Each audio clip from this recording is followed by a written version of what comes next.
Hello,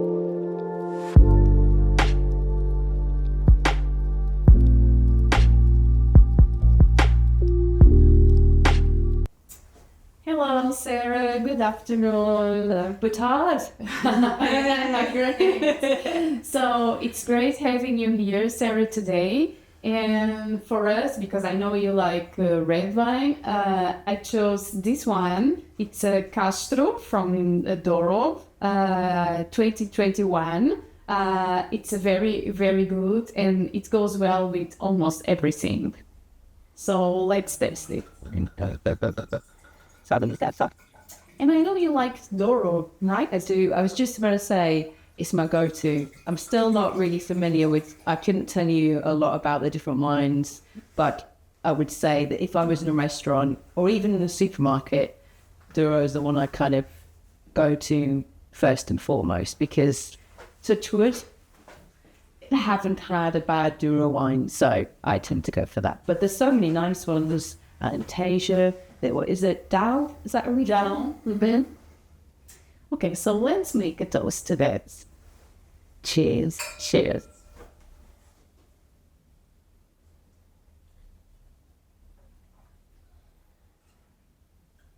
Oh my God, it's nice. Yeah, so what's nice about that is that you can drink it without food. You know, there's some wines that are not so great just to drink, but once you've had food, it does taste better, if that makes sense. Yes, this is the kind of wine that we can drink when we arrive home just to relax. Yes. So, Sarah, you're from the UK, and I don't think that it ever crossed your mind to move to Portugal. So, when did you start to have this kind of thoughts, and when did you decide, okay, that's it, I'm going to move? Yeah. I mean, even when I sit here now, I think it's crazy because probably 3 years ago now is when I first started coming to Portugal with work. And it never even crossed my mind to move to Portugal, or I certainly never saw it in my future. My life was completely different then, and I'd just been coming with work. And don't get me wrong, I thoroughly enjoyed my visits. Everyone was super friendly. It was good for work, and I really enjoyed it. But it was always, it's a work trip, or I'll come and visit, but I go home, and my life's in the UK, and that's where I saw my future. And then the more and more I kept coming out, everyone kept saying, when are you moving, Sarah? And I used to laugh off, oh, no. But eventually, I don't know what happened really. It just sort of, the more and more I kept coming out, the more I enjoyed being here. And it's not just, I mean, there's a lot of places you go in the world, even if I was, God, you'd be loving to live here. But the reality is, you couldn't live there, you wouldn't live there. It's just a holiday, and you get caught up in that kind of holiday feeling. But here, more and more, it felt a little bit more, the feeling I say to people that I can't really describe is it just felt like home. It just felt almost natural to be here, easy to be here. And that's how it felt. But again, my situation was different personally in the UK. So it never really, I didn't think, even though I liked it, there'd be an opportunity. And then things started to change, and I thought, maybe I could do this. Maybe I could come to Portugal. And I think because of the people I met and everyone's so welcoming, coming on my own also wasn't too much of a concern, because obviously if you come on your own, you think, it feels a bigger step. So I came in October last year, the year before now, when we're in 2025, so 2023, for longer. I stayed in Airbnb, in a residential area, because I'd been staying in hotels in Lisbon, and that's not real life. I needed to, wash, cook, clean, do my food shopping, just try and see if I could live here. And when I was here, it was only about sort of 3.5 weeks. But if someone said to me, you don't need to go home, I could have just stayed. And so I thought, yeah, this is a sign. Great. And talking about moving to Portugal alone, how did you, and being young, how do you find it to make friends? How easy is for you to make friends here and to meet new people? Well, I think that I was quite fortunate in as far as, because I'd come with work, I'd managed to meet a few people through work that had become friends. So I didn't start from complete zero. But I think also if you're not in that position like me, the people that I work with, like yourself, that there are communities, so you can start to build that up a little bit. And I know that people come on scouting trips, and you could kind of try and meet a few people. I mean, when I've been on some of those sort of webinars where people can talk to each other, someone said that they were in America, for example, and they were thinking about moving to a certain town, and someone was like, "Oh, I'm there. Come, I'll show you around. We can go for coffee." Or everyone seemed to be very helpful. Or, for example, one woman was thinking about moving to a sort of small village, but she wasn't sure about the Wi-Fi because she needed to work from home. So someone said, "Oh, I don't live far from there. I'll go and check it out for you." So I think that you can build up that little bit of connection, I think, with people beforehand, which I think is useful. So you're not starting from zero. For me, that's one of the reasons why I wanted to move to Lisbon, for around this sort of area, is because I needed it to be maybe a little bit busier to meet people maybe my age, really. A few people said, "Oh, you could move further out, you could live here, it's cheaper as that." But I think, given my age, it might have been a bit too isolating. Or some of the towns that I've been to further north are wonderful, like Tamar, but I think there are slightly older people there, and I needed to meet maybe people that were a little bit younger. So that's why I chose this area as well for work. And also I feel really safe. As a woman on my own, I come out of a restaurant, it's late at night, it's say 11:30, you're walking back at the time to my hotel, or even now obviously where I live, and I never feel unsafe. I never feel intimidated by people, like maybe groups of people on the street, and that I think is also another driver as well. And you choose to live in Cascais. Are you happy with that choice? I am, but that wasn't my intention. My intention was to live near Lisbon, or as close as I could. But as people will be aware, you need an address for the visa straight away. And I was introduced to the person that owns this apartment through a friend, and the opportunity came up that they wanted to rent out this room.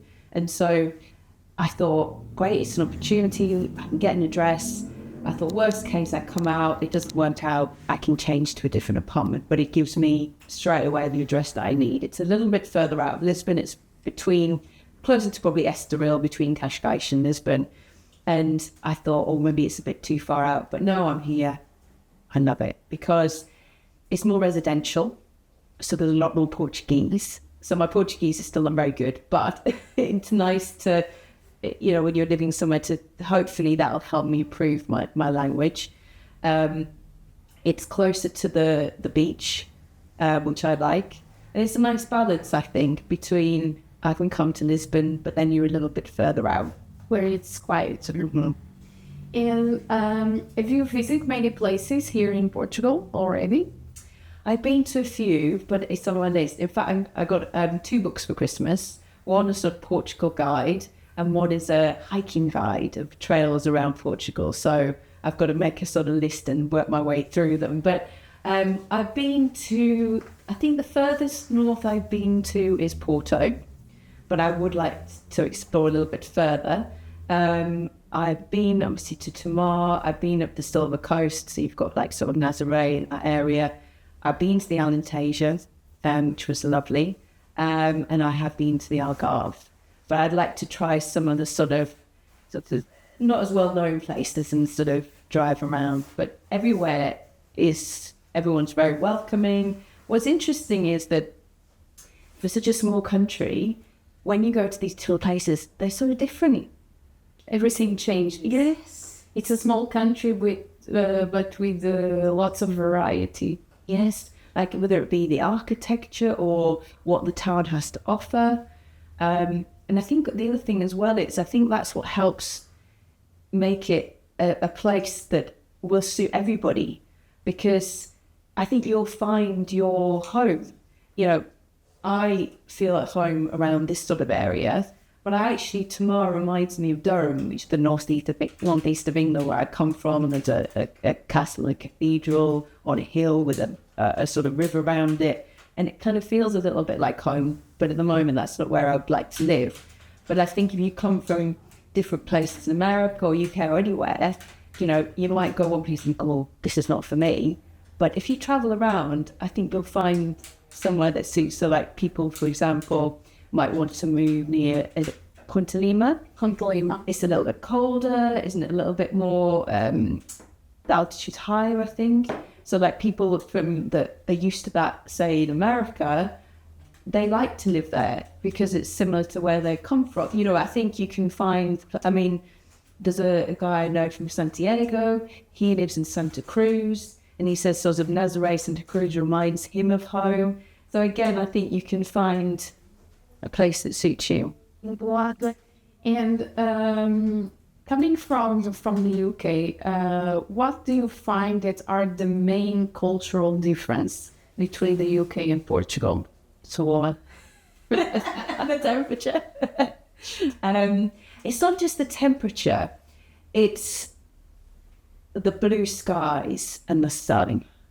So even if it's cold, generally here, you see a little bit of sun and you see a blue sky, whereas unfortunately in the UK, you know, it is cold, but it's quite grey, and it does, I think it does unfortunately affect your mood, and also that you don't want to go out, you don't want to go for a walk because it's cold and wet and miserable. So I think definitely the weather, because I think you can live a bit more of an outdoor lifestyle here. You know, even in the winters, I mean, even now in January, I mean, we're up to sort of, 17, 18? I mean, I think that's quite unusual for January here, but even when it's cold and the sun's out, people sit with their coats and sit outside and have a coffee. You wouldn't stay outside and have a coffee in the UK, even in your coat. So I think you are enjoying that, right? Yes, really enjoying that. I know I have fair skin and I'm burned, but I love being in the heat. So yeah, the weather, I'd say, is the main thing. About the people's personality, do you feel it's different? I think what's interesting is that actually, I mean, don't worry, I have friends at home, but I found it easy to make friends here. And whether that's because the Portuguese are very welcoming, not to say that us UK are not, but I think more so. And obviously other expats were in a similar position. So you've got something straight away in common, and everybody's looking to make friends as well. So I think people that are worried about making friends, I wouldn't, because there are a lot of expats and groups and things that you can join and meetups, and everybody is wanting to make friends because that does help settle. It helps you settle here. And you gave your birthday party. I was going to say that the age, but you had your first birthday party here in Portugal. How was it? Oh, it was amazing. I was supposed to, it was a big number, so I was supposed to, my plan was to have one in the UK, and I was really disappointed that I couldn't, because I couldn't travel. I was in the 4-month window of the temporary visa until I could get the AMR appointment and then the card, so I couldn't really travel. So I was really a little bit upset. But actually it worked out so much better because I'd made lots of friends here, and it was almost like, even though I was celebrating a birthday, it was almost celebrating a new life. I still had friends come over from the UK, so it's not that I've completely cut myself off from that, but it was just a real nice sort of mixing of old and new friends and a celebration of a new life here. And how do you find your work life and your work-life balance here in Portugal comparing to the UK? I think that goes back to what you just said about the cultural differences. There is a slight slower pace of life. There is a better work balance. I mean, I think we started to see that a little bit in the UK after COVID. People were prioritising, you know, kind of that a little bit more. but not to the extent that it is here. Even just taking your lunch break here is interesting. People take an hour lunch break, or they go and do something, and I think that is healthy. Whereas the culture that we have in the UK is that we're working through our lunch, we're sitting eating it, and really, are we more productive? Not really. I think we benefit from here sort of taking those sort of learnings and how we prioritize well-being. Employees are looked after, by their employer. That's right. That's what I'm saying. And good. And how is your Portuguese right now?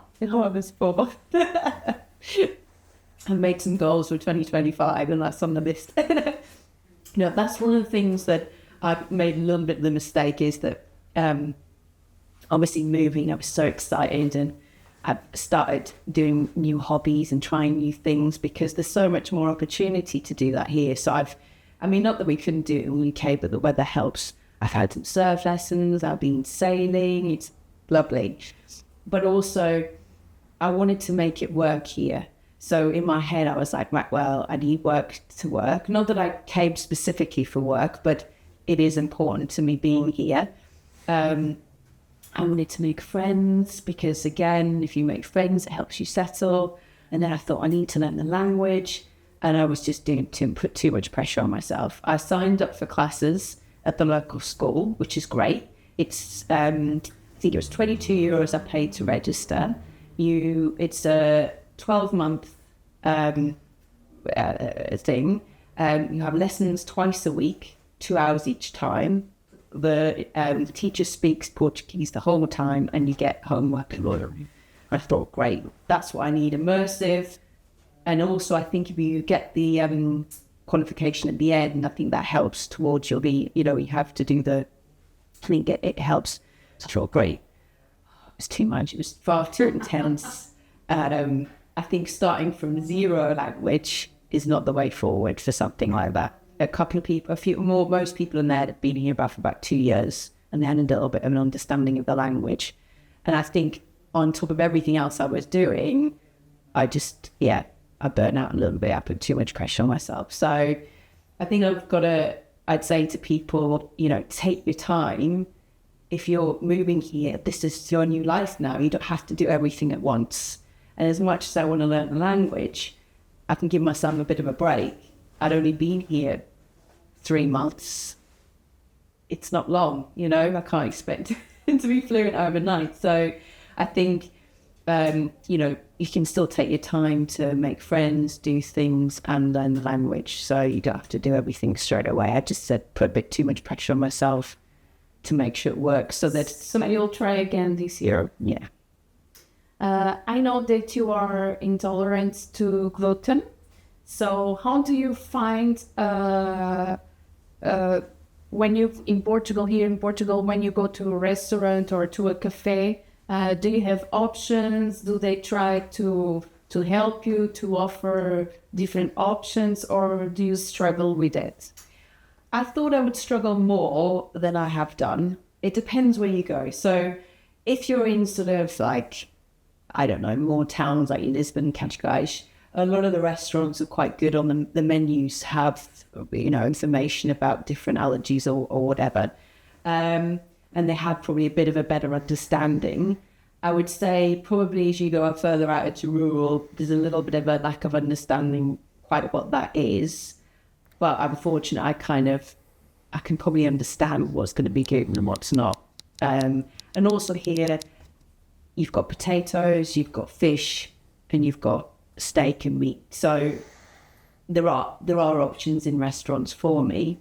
I'd say where I'd struggle a bit more is if you're in sort of the smaller cafes where everything's pastry, quite like the croissants or sandwiches.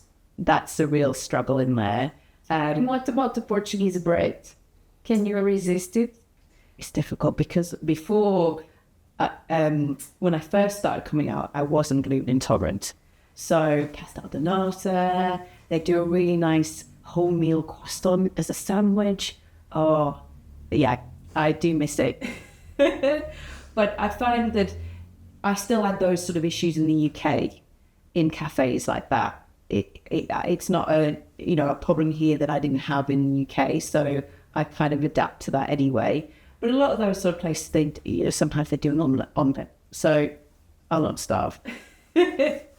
Sarah, do you see yourself living in Portugal, let's say, for the next 5 years?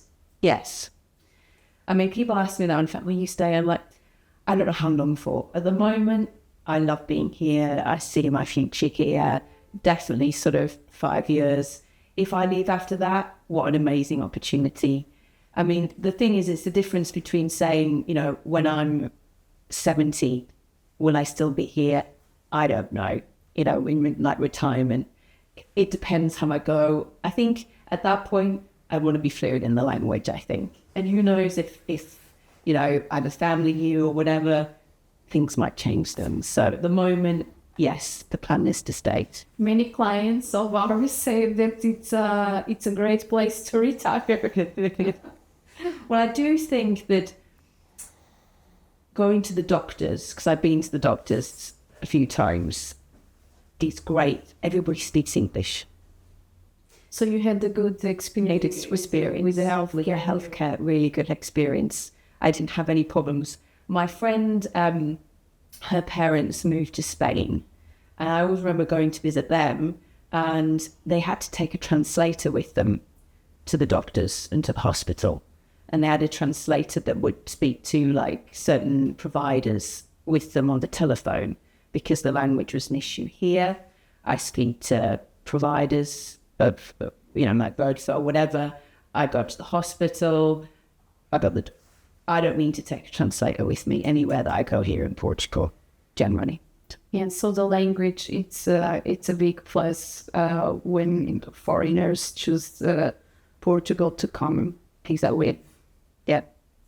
So I think that's not really a problem. I think for me, I'd like to learn the language so that I can fully integrate into the country, if that makes sense. That would be my dream, that's why I want to learn the language. I mean, you don't need it. As I said, everywhere I go, a lot of people speak English. I'm not worried about that. And that's one of the reasons why I moved here, is because of that. I think compared to other countries, it's slightly more difficult, I would say. And besides trying to speak more Portuguese, what are your goals for 2025 here in Portugal? My goals for 2025? To be more active. That's one of the things that I've really enjoyed last year, is to try different things that I've not done before, travel around Portugal a little bit more, try as I said, the other areas. As I've got this hiking book, so I'm going to try and do some trails around Portugal. That's the goal, to explore it a little bit more, because sometimes you can get into the whole not leaving your area, but this is an opportunity while you live here to really experience Portugal. We should try to do it together. Yeah, we try to do some of it. But as you know, I'm a little bit lazy for sports. One quiz question: do you know any Portuguese saying? I do, but I'm not going to be able to pronounce it very well. Is it SAUD? S-A-U? Is it A-D-E? Like a kind of feeling of missing or something like that, I think it is. Jerry says it to me all the time, and he says that I have that for Portugal. That it's so that's maybe, yes, that where Portugal seeped into my bones. That's what he said to me. I don't know if that's... Sarah, so tell us about your relocating process from the UK to Portugal. Yes.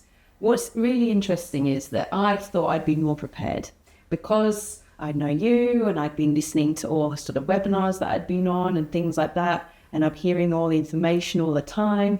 I thought I'd be more prepared and knew what to do. But when you come to do it yourself, all of a sudden it's overwhelming, and everybody's situation's different as well. So it's sort of navigating that. I found it was invaluable having an expert to help. So your team were fantastic, because it's stressful, because not only was I going through the visa process, I was going through a separation, I was moving house, then I was thinking about moving abroad. So there's so much going on, so much stress, that I was more worried about not doing something correctly. And although language isn't a problem here, these documents needed to be in Portuguese as well. So that's sort of another element of having someone that's certain. I think there is certain aspects where you do need help with people that speak the language as well. And just making sure that you have all the correct documents, and really just that support that you're doing the right thing, to be honest. And then even just going along to the AIMA appointment, having somebody just show you where to go, sit with you, and then they can speak that person in Portuguese. It was just such a relief, to be honest. Couldn't have done it without them. And I think it's definitely worthwhile, employing somebody to do that. So I've had a really great experience personally. I mean, it's been stressful, but not because of that. And I think it would have been even more stressful if I'd had to have done that really on my own, to be honest. So thank you. Thank you. I'm going to ask you if you know any Portuguese saying or expression. Saudade? Saudade, yeah. What does it mean? Well, people have said it to me that I have this for Portugal. I think whether it's the right interpretation, but that Portugal seeped into my bones, and I just love Portugal, and it's just got to me. It's got its hold on me, and that's why I'm here. Thank you, Sarah. It was a pleasure having. Let's make a toast. Thanks to Portugal. And we should have more fun together. Definitely. That you will enjoy your life here at Kingdom Land, and we can report back and tell people where to go. Share our journey. Tight.